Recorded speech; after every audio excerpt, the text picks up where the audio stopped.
Hi, welcome to mywealth.com. I'm Mike Conlon. I'm one of the senior instructors with the courses. Welcome to today's blog. Today's blog is entitled Markets Are Hypersensitive to Political Rhetoric. Alright, some things never cease to amaze me. Okay, just when you thought we were about to settle into a summer of, a lazy summer of sideways markets, okay, some fools but just can't help themselves to be quiet. Alright, and I'm talking about our politicians now. And I'm talking about government officials. Okay, when are they going to learn that markets are hypersensitive to not only what they do, but to what they say? Right, as I wrote in a blog article last week, okay, earnings season kicks off this week, and this is going to be a challenging time for the stock market, to say the least. Okay, the market has risen so far on hope and optimism, okay, but now we need the fundamentals to come through and really supply the reason to justify this market movement. All right, so all eyes are on earnings this week. All right, so imagine my surprise when I woke up Monday morning to see that the S&P futures were down significantly. All right, I thought, this is a little bit strange going into earnings week. Usually the market kind of settles itself in and gets ready for the earnings announcement. So what could have possibly caused this?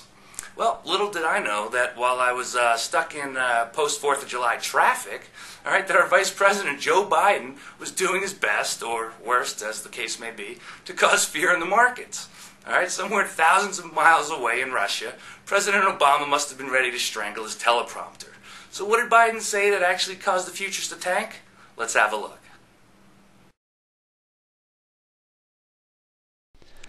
As always, be sure to check out the written blog at www.mywealth.com. Okay, so what Biden said in his interview on Sunday was that the Obama administration had misread how bad the economy was. All right, now why is this admission a bad thing? All right, because what this does is it opens the door for yet another stimulus package. All right, it's becoming quite apparent that the original $787 billion in fiscal stimulus is not having the intended effect on the economy that they had hoped for. Okay, and there are already rumblings coming from other economic advisors that another stimulus package may be necessary. Now, Biden himself and another guy, Austin Goolsbee, they said that it might be a little bit too early to call for another stimulus package. Okay, but one of President Obama's own advisors, Laura Tyson, who is a economics professor at University of California, Berkeley, okay, she's already calling for a second stimulus package.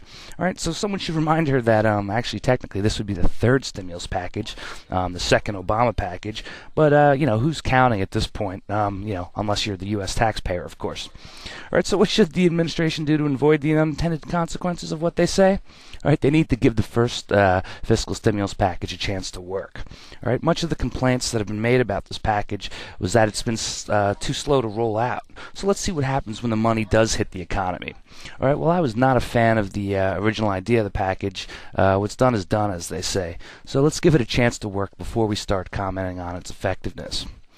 All right, second thing they need to do is get everyone on the same page. All right, you can't have Biden and Goolsbee saying one thing and this Laura Tyson coming out saying the other, and Obama's somewhere in the middle. All right, get everyone on the same page. Okay, there needs to be one clear message, and we shouldn't be getting conflicting reports from the president's own advisors and team. All right, pretty much that's what the opposition party is for. So, I expect that from the Republicans, but not necessarily coming from inside Obama's own camp. All right, and the last thing is no news is good news. All right, the administration does not need to comment on every little blip on the screen and every little thing that happens in the economy. Okay, everyone knows that when the administration speaks, the markets sell off. All right, the reason this happens is because the only thing that's really going to come out of their mouth is something negative. So there's a lot of fear when these political people are speaking because you never know what they're going to say. One slip could send the market into a death spiral. All right, so they've set the course. Now it's time to drive the economy, down the path that they've set, so to speak. All right, but if you're going to do this, please do it quietly. All right, so don't wait. Get educated. Come to www.mywealth.com, get in a course, and see what you can do to learn about how the economy works and how you can profit from it. The markets have had a wild ride so far this year, so I welcome the rest that a sideways market would bring. Okay, the markets need time to pause and digest what's going on in the economy, and they don't need to be constantly prodded to attention. All right, and this starts with our politicians. For if they keep waking the markets with their comments, they're going to find that an unrested market is a cranky one. Okay, and while Biden got lucky on Monday and was bailed out by earnings season, and the stock market actually ended the day positive, it could have been much worse. So basically, the idea is, shh, keep it down, okay? The markets are trying to sleep this summer. All right, so to learn more about how political rhetoric and their decisions affect various markets, be sure to check out our investing and currency courses at www.mywealth.com. So I'm Mike Conlon. Thanks for being with me, and I hope to see you in the courses.